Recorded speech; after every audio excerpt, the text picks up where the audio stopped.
കായലിനരികെ കൊച്ചി കായലിനരികെ കൊടികൾ പറത്തി കുതിച്ചു പൊങ്ങിയ കമ്പനികൾ കച്ചവടത്തിന് കച്ചമുറുക്കി കനത്തു നിൽക്കും കമ്പനികൾ കായലിനരികെ കായലിനരികെ കൊടികൾ പറത്തി. എടി പെണ്ണെ, നിന്റെ ഈ പാത്രത്തിൽ പാലാണോ കൂടുതൽ വെള്ളമാണോ കൂടുതൽ? പാലും അല്ല വെള്ളമല്ല. ചേട്ടന്റെ പണി നോക്കി. അവിടെ ചമ്മലുണ്ടല്ലേ? ശരി ശരി ശരി, ഞാൻ പോവാ.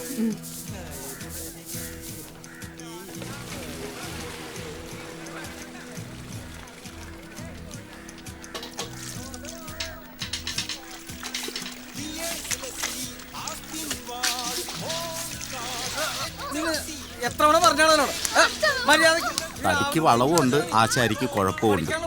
അതുപോലെ ഈ ബ്ലൗസും. ഇത് പിടി, നീ പോയി പഠിക്കുവണ്ണേ. തിരികെ വരുമ്പോ ഒന്ന് വാങ്ങിച്ചോണ്ട് വന്നെ കേട്ടാ. വീക്കോട്ട് ഇറങ്ങുന്ന വലിയ ട്യൂബും വേറെ അല്ല ചെറിയ ട്യൂബും പിന്നെ കുങ്കുമപ്പൂന്നറുള്ളണ്ടല്ല അതുകൂടി മേടിച്ചേരട്ടാ. എന്റെ പാക്ക നമ്മക്ക് ഇതിന്റെ ഒന്നും ആവശ്യമൊന്നുമില്ലല്ലോ. ഇനി ലാലിയാണ്ടിക്കാണെങ്കിൽ കുഴപ്പമില്ല. ഓ മറക്കല്ലേ കേട്ടാ. ഇല്ല ഇല്ല ഇല്ല. വാ മകളുവാ. ഹായ് ചിന്നുകുട്ടി. ഹായ് ചേച്ചി. പോവാറേ. ഓക്കേ ശരി. അപ്പ ഇന്നെങ്കിലും മേടിച്ചോണ്ട് വരാം. തീർച്ചയായും വാങ്ങിച്ചോണ്ട് വരാം. നീ ഒന്ന് പോയിരുന്ന് പഠിക്കേ. പോ.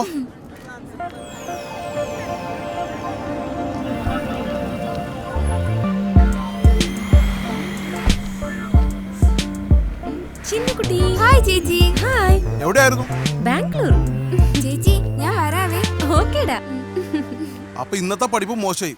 പോ.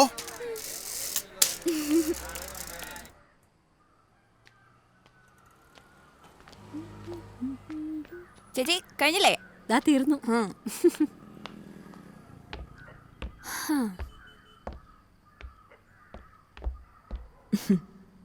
ഞാൻ ആരാണെന്നും എൻ്റെ തൊഴിലെന്താണെന്നും മനസ്സിലായില്ലേ?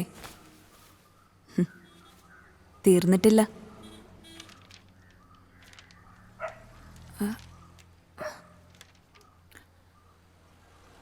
ഇതാണ് എൻ്റെ പേര് കേട്ട തറവാട്. ഇവിടെ ഞാൻ തനിച്ചല്ല. ദാ ഈ ഇരിക്കുന്ന 3 പേരെയും കണ്ടില്ലേ? ഇവരാണ് എൻ്റെ ലോക്കൽ ഗാർഡിയൻസ്. ഇത് തമ്മനം മേരി. നല്ല ഭാഷ അധികം വശമില്ലാത്തോണ്ട് ആരോടും സംസാരിക്കില്ല. ഇത് കോട്ടയം ശാന്ത. നളിനി ജമീലയെ പോലെ പുസ്തകം എഴുതണം എന്നാണ് ആഗ്രഹം. പക്ഷെ എന്ത് ചെയ്യാം, അക്ഷരങ്ങൾ അറിയില്ല. ഇതാണ് പാലാരിവട്ടം പത്മാവതി. ഞാനുമായി എന്നും പൊരിഞ്ഞ യുദ്ധത്തിലാ. എങ്കിലും ഉള്ളിൻ്റെ ഉള്ളിൽ എവിടെയോ ഒരമ്മയെ ഞാൻ അനുഭവിക്കാറുണ്ട്. സാധുക്കളാ 3 പേരും. ഇവരാണ് എന്നെ തെരുവിൽ നിന്ന് എടുത്തതും വളർത്തി വലുതാക്കിയതും ഒക്കെ.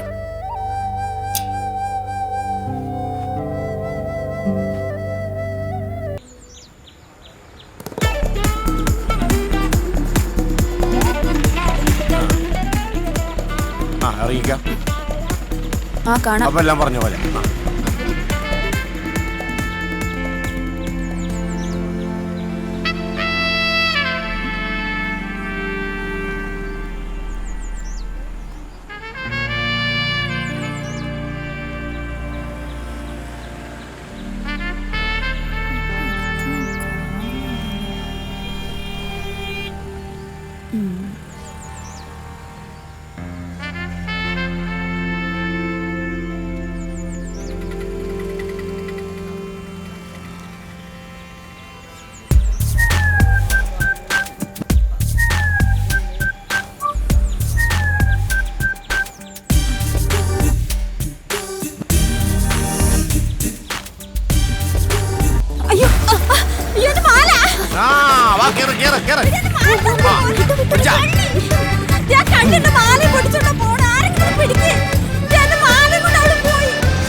എന്താണ് മച്ചു രാവിലെ കുളിയുന്നതിനെയൊക്കെ? മരുന്നെടുക്കാൻ പോണില്ലേ? ഒന്നും പറയണ്ടെന്ന്. ആ വീഡിയോ കണ്ടവരോടൊക്കെ കോടതിയിൽ ഹാജരാകാൻ പറഞ്ഞിട്ടുണ്ട്. അപ്പനും നീനൊക്കെ രാവിലെ പോയിട്ടുണ്ട്. മച്ചു പോണല്ലേ? വേറെ പണിയില്ലേ? വെടി വെച്ചവനും കേസില്ല, വെടിക്കുറ്റിക്കും കേസില്ല. വെടി വെച്ച കേട്ട് നിന്ന നമ്മ പാവം പുവർ പീപ്പിൾസിനാണ് കേസ്. ഒന്ന് പോടപ്പാ. എന്തായാലും ഒരു വഴിക്ക് പോവല്ലേ, ആ പല്ലും കൂടി തേച്ചിട്ട് പോ. പിന്നെ എൻ്റെ കല്യാണത്തിന് വെച്ചില്ല. ആ ഉവ്വ.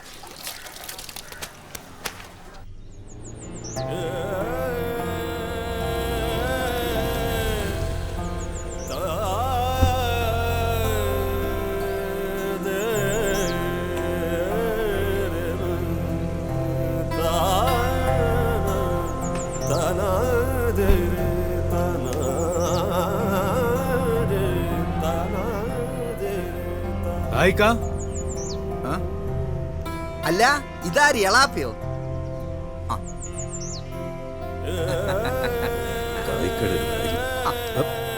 നിങ്ങളെ ഇവിടുന്ന് ഞാൻ പറഞ്ഞുവിടാം. ഇതെന്താ ഇങ്ങനൊരു തീരുമാനം? നിങ്ങളുടെ നെയ്പത്തിരിയും അരിപ്പത്തിരിയും കോഴിക്കറിയും ചിക്കൻ ബിരിയാണിയും മട്ടൻ ബിരിയാണിയും ഒക്കെ കഴിച്ച് എന്റെ ചെക്കൻ ഇങ്ങനെ ഇവിടെ കഴിയൂ. അവന് പെണ്ണ് കെട്ടണമെന്നൊരു പൂതി ഉണ്ടാവണില്ല. ഓന് പൂതി ഇല്ലാണ്ടല്ല, പൂതി ഉണ്ട്. ആലോചന വരുന്ന ഓരോ പെൺകുട്ടികളുടെ ഓരോ അഹമ്മതി. ഒരു കാര്യം ഉറപ്പാ, വീട്ടുകാര് പറഞ്ഞ അനുസരിക്കണ ഒറ്റ പെൺകുട്ടികളും നമ്മുടെ നാട്ടിൽ ഇല്ലാണ്ടായി. ആ ഉണ്ട് ഉണ്ട് കായിക്ക, നിറയെ പെൺകുട്ടികളുണ്ട്. ഇത് പിടി, വാ.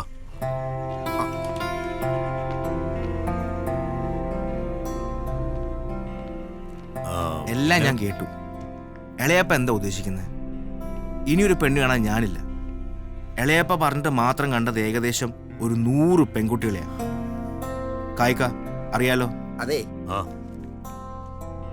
അമേറെ, നിന്റെ ഭാഗത്തും കുഴപ്പമുണ്ട്. ചാവക്കാടുകാരി പെൺകുട്ടിയല്ല എന്നോട് പറഞ്ഞു. അവള് പറഞ്ഞത് നീ അനുസരിക്കാതിരുന്നോണ്ടാണ് ആ കല്യാണം നടക്കാതിരുന്നത്. ശരിയാ, അവള് പറഞ്ഞു ഞാൻ 6 പാക്ക് ആക്കാൻ.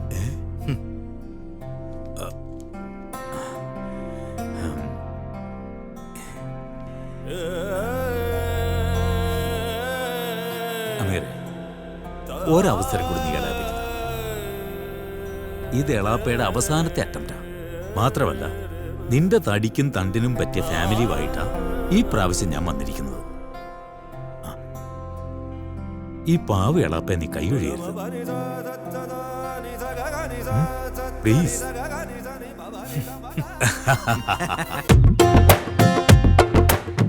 ഇത് പെണ്ണിന്റെ ഉപ്പ അഹമ്മദ് കുട്ടിയാജി. പ്രായം 45 ഉള്ളുവെങ്കിലും തൂക്കം 146 കിലോ വരും. അസ്സലാമലൈക്കും. ഇത് പെണ്ണിന്റെ ഉമ്മ. തൂക്കം പറയേണ്ടതില്ലല്ലോ. വാലൈക്കും അസ്സലാം. സുഖല്ലേ? സുഖം തന്നെ. ഇരിക്കി.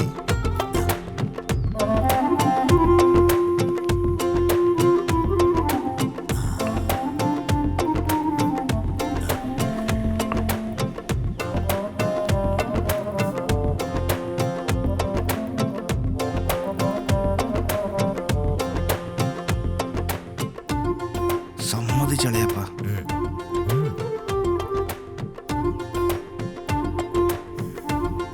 എന്റെ പേര് അമീർ. ഇളയപ്പ എല്ലാം പറഞ്ഞു കാണുമല്ലോ. ഒന്നും പറയണ്ട. ഈ തടി കൊണ്ടുള്ള നേട്ടവും കോട്ടവും നന്നായി അറിയാവുന്നവരാ നമ്മളെല്ലാവരും. പിന്നെ പൂക്കുട്ടി ഹാജിയുടെ അനന്തരവൻ എന്നതിലുപരി അമീറിന് 150 കിലോ വെയിറ്റ് ഉണ്ടെന്നുള്ളതിൽ അഭിമാനിക്കുന്നവരാ നമ്മളെല്ലാവരും. മോളെ സുൽത്താന,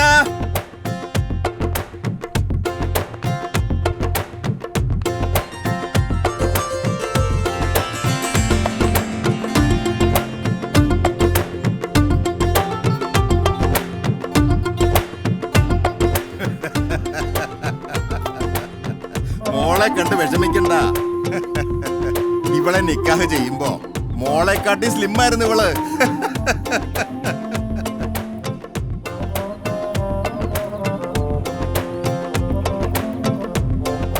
ഓള് ജനിച്ചോടുകൂടി ഒക്കെ ശരിയായി.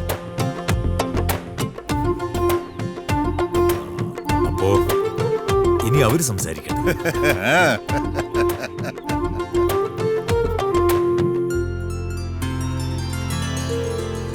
നമുക്ക് പുറത്തേക്ക് പോകാം. ആയിക്കോട്ടെ.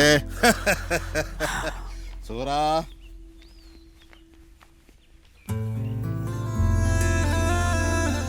എന്നെ ഇഷ്ടായോ? നിങ്ങൾക്കോ? താനൊരു സുൽത്താനല്ലേ? എനിക്കിഷ്ടായി. അമീർ വെയിറ്റ് ചെക്ക് ചെയ്തിട്ടുണ്ടോ? ഉണ്ട്. എന്നിട്ട് അതിൽ എന്താ കാണിച്ചത്? 5 പേര് കൂടുതൽ കയറിയ മിഷീൻ ചീത്തയാവുന്നോ? താൻ ചെക്ക് ചെയ്തിട്ടുണ്ടോ? ഉണ്ട്. അന്നിടത്തെ കാണിച്ച് കോയിൻ മാത്രം ഇട്ടാ പോരാ, ആളും കൂടി കയറണമെന്നാ?